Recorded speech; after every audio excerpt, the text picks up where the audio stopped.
அன்பான நண்பர்களே, உலகத்துல பாத்தீங்கன்னா யாராவது நம்மளை திட்டாங்கன்னா சபிச்சிட்டாங்கன்னா நம்ம ஒரே பயப்படுவோம், நடுங்குவோம். ஐயோ அந்த சாபனை நமக்கு எங்க டப்பா வந்து தொலை போகுது அப்படின்ட்டு. பைபிள் பாத்தீங்கன்னா பிலேயாம் தேவனுடைய மனுஷர் இருக்கார், பாலாம் ஒரு ராஜா இருக்கார், மோவாப்பிய ராஜா. இஸ்ரவேல் ஜனங்கள் எகிப்தை விட்டு வராங்க. வெளியே வந்த உடனே அவங்க மோவாப்பில வந்து சேர்றாங்க. பயங்கர கடற்கரை அத்தனை மணல் போல இருக்கிறாங்க. அவங்கள பார்த்த உடனே அந்த மோவாப்பிய ராஜாவுக்கு ஒரே நடுக்கம் வந்துடுச்சு, பயம் வந்துடுச்சு. எப்பா இந்த ஜனங்க எங்கடா அப்பா நம்மள முன்னிட போறாங்களோ அப்படின்ட்டு கர்த்தருடைய மனுஷனை விலை கொடுத்து வாங்கி, நான் உனக்கு விலை கொடுக்குறேன், உனக்கு காசு கொடுக்குறேன், நீ சொல்றதுக்கு அவங்கள வந்து நீ சபி அப்படின்ட்டு அவங்கள கூட்டிட்டு போறதுக்கு ஒரு ஆள் அனுப்புறான். 2வது முறை ஆண்டவர் சொல்றாரு, நீ போ, ஆனாலும் நான் சொல்றதான் நீ சொல்லணும் அப்படின்னு ஆண்டவர் சொல்றாரு. உடனே ஆண்டவருடைய பதிலை கழிச்சுட்டு ஒரு போறாரு. அங்க போய் 3 இடங்கள்ல பலிப்பிடங்களை கட்டுறாங்க. 7 பலிப்பிடங்கள். பலி செலுத்தப்படும் பொழுது தீர்க்கதரிசி சொல்றாரு, நான் போய் இயேசு கிறிஸ்து சொல்றது என்னன்னு கேட்கணும் அப்படின்ட்டு இவர் போறாரு.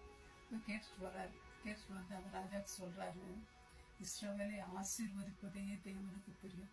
பொய் சொல்ல நான் மனுஷன் அல்ல, மனம் மாற நான் மனுபுத்திரனும் அல்ல.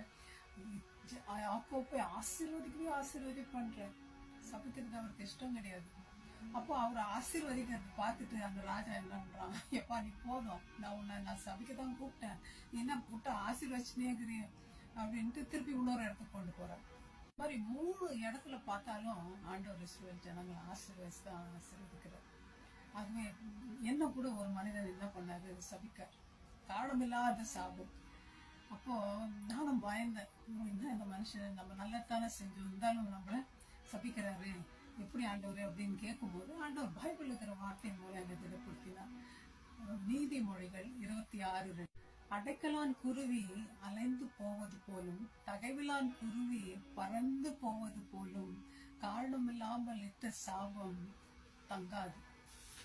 சோ காரணம் இல்லாம நம்மள அநியாயமா ஒருத்தர் சபிக்கிறாங்கன்னா அது நமக்கு வந்து தாங்கன்னு நினைக்கிறீங்க, நாங்கவே தாங்க.